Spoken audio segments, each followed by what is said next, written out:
Avui ens desplacem tot l'equip a l'Observatori Fabra de Barcelona a passar una bona estona amb el meteoròleg responsable de l'Observatori Fabra de la Real Acadèmia de les Arts i les Ciències de Barcelona, el gran Alfons Puertas.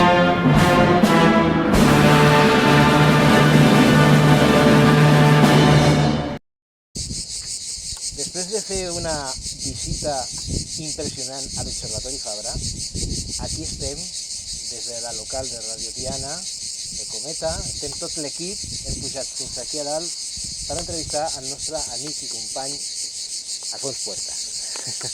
Què tal, com estàs? Molt bé, gràcies. Gràcies per la vostra visita. Bé, intentaré fer-lo bé això de moure el micro perquè sempre em passa el mateix, però bueno. Et faré, com sempre, les 5 preguntes de rigor que fem en el nostre programa, que tu ja vas estar en un dels nostres programes, en la primera temporada, i ara estem a la segona, i a l'últim programa, imagina't, de la segona temporada. Bé, quin va ser l'origen de la teva afició per la meteo i de la fotografia? Bé, en realitat, la meva afició per la meteo a mi m'apareix a la meva infància. Jo no tinc cap record que no sigui que ja m'agradés. Les tempestes, que ja m'agradessin els fenòmens meteorològics, i tinc molts records d'infància pendent de la finestra, quan plovia, quan nevava, quan hi havia rebombori. Per tant, és una afició innata. No hi ha un moment, una data en què comencés, sinó que va anar apareixent a mesura que jo m'anava desenvolupant com a persona i anava prenent consciència de que això m'agradava, de que això tenia un nom, era la meteorologia, i a mesura que trobava referents en els mitjans de comunicació, per TV3, un Alfred Rodríguez Picó, doncs que reflectia, t'hi veies reflectit, no? Aleshores això alimentava encara més l'afició, i sobretot és que la meteo doncs, et sorprèn en qualsevol moment i t'atrapa i ja no pots deixar-la. Jo no ho vaig escollir, d'alguna manera em va escollir a mi la meteo. La veritat és que per tots els que som aficionats comprenem aquestes paraules. I el tema de la fotografia? Bé, jo crec que una cosa porta a l'altra. És a dir, des del moment en què el cel ens atrau, a través de núvols, a través de llamps, a través de fenòmens, ens atrau la visió d'aquell fenomen, descobreixes que hi ha una tecnologia que et permet gravar aquella imatge, doncs dius, pues compro una càmera de fotos i faig fotos. Una cosa porta a l'altra. Jo penso que la meteorologia inherentment et porta a fer fotografies.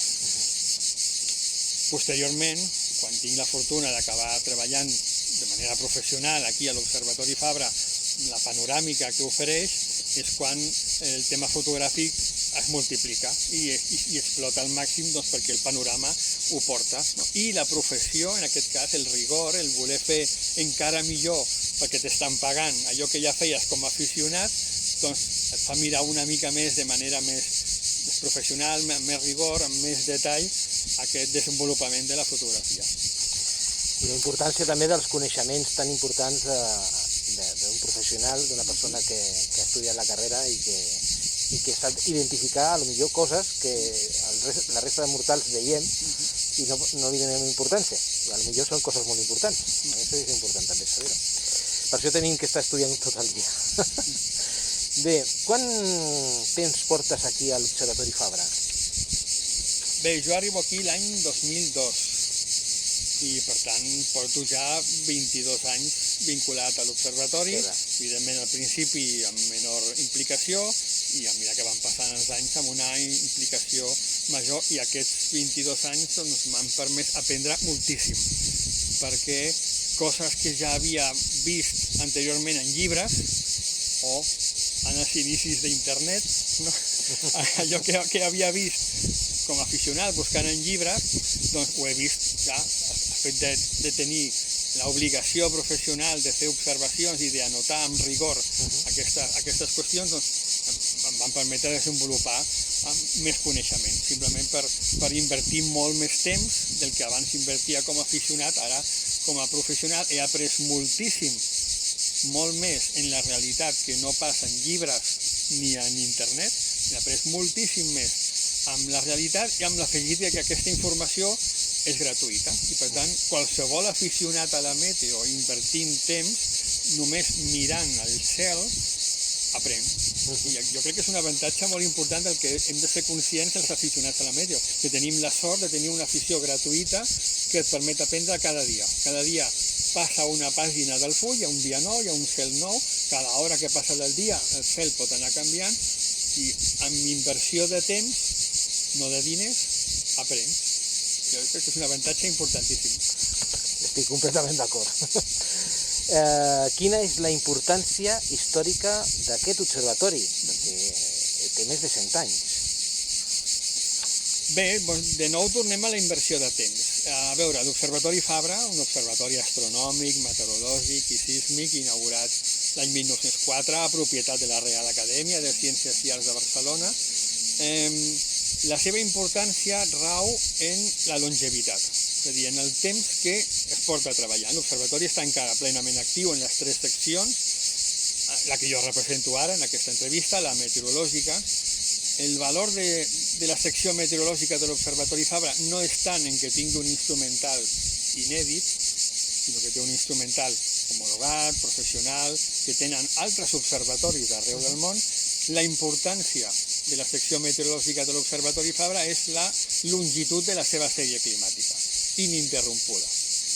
L'observatori s'inaugura el 1904, la sèrie climàtica actual, a l'emplaçament actual, l'any 1914, per tant tenim 110 anys de sèrie climàtica ininterrompuda, amb tractament rigorós, seriós i constant, tant de les variables instrumentals que mesurem com de les variables visuals. L'observatori continua sent observatori perquè hi ha persones que mirem cada dia al cel diversos cops al dia. No és una simple estació meteorològica, que també té importància, amb instruments ben instal·lats segons una normativa, sinó que hi ha persones que mirem i que complementem les dades instrumentals amb les visuals, amb una sèrie ininterrompuda.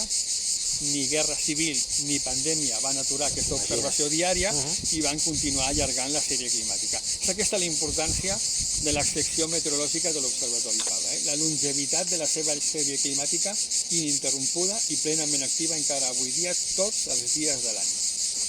Impressionant. Es diu aviat, dius 110 anys, i sembla que sigui... Mare meva. Quines tasques es fan en aquest observatori? Bé, moltes. Moltes. A veure, primer, repeteixo, hi ha 3 seccions actives, hi ha astronomia, meteorologia i sismologia. Sí que és veritat que l'astronomia professional s'ha vist obligatòriament desplaçada en un lloc sense contaminació lumínica, com el que ara tenim a l'Observatori Fabra. La secció astronòmica professional funciona a Lleida, al Parc Astronòmic del Montsec, on es fa encara avui dia, de manera pràcticament diària, observació i seguiment d'asteroides i cometes. La secció sísmica, detecció de terratrèmols, funciona a nivell instrumental 24 hores al dia, de manera contínua. Els instruments han d'estar en funcionament tot el dia perquè quan hi ha un terratrèmol el puguin captar en el moment, però sí que és veritat que precisa poc personal presencialment. I finalment tenim la secció meteorològica, la que funciona tots els dies de l'any, com he dit, matí, tarda, vespre, nit, captant la informació visual i instrumental de tots aquells fenòmens que s'estan produint. Això perquè fa l'observació, a la recollida de dades. Després hi ha l'altra vessant de l'observatori, que és la divulgació, molt potent. L'observatori té una amplíssima activitat divulgativa, hi ha moltes maneres de visitar l'observatori, fem moltíssimes visites escolars. Durant el curs acadèmic venen moltes escoles a visitar-nos perquè en els currículums escolars estan inclosa l'astronomia i la meteorologia. Aquí tenen un lloc on poden veure com es treballa aquest camp. Ens dona molta feinada les visites escolars matinals. I el públic general, el públic familiar, el públic particular, pot visitar l'observatori també de dia i també de nit. El personal científic de l'observatori fem visites divulgatives al públic general cada diumenge al matí, a les 11 del matí, a la porta principal de l'observatori, visites extenses, durant un parell d'hores, aquestes visites. Les que fem el propi personal científic només valen 3 euros.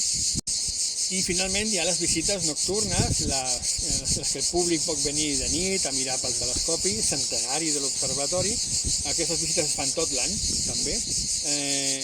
Són molt populars les d'estiu, les que incorporen un sopar en aquest mirador on estem ara. Aquestes són probablement les més cares, les visites més cares a l'observatori, però tenen l'encant de poder sopar al mirador i posteriorment fer la visita, però no és l'única manera de visitar l'Observatori Fabra de nit. La resta de l'any, fora de la temporada d'estiu, l'Observatori Fabra també fa visites nocturnes per mirar pel telescopi. La gràcia de les visites nocturnes és que es mira pel telescopi si no està ennuvolat. Això no ho podem fer amb la visita matinal, però a la matinal sí que expliquem com funciona el telescopi i com es treballa amb el telescopi, malgrat que no es posi l'ull a l'ocular, no? Però poder veure com es prepara una observació que ho simulem en la visita diurna també considero força atractiu que el públic ho pugui tenir present per aprendre-ho i per veure-ho en una visita matinal.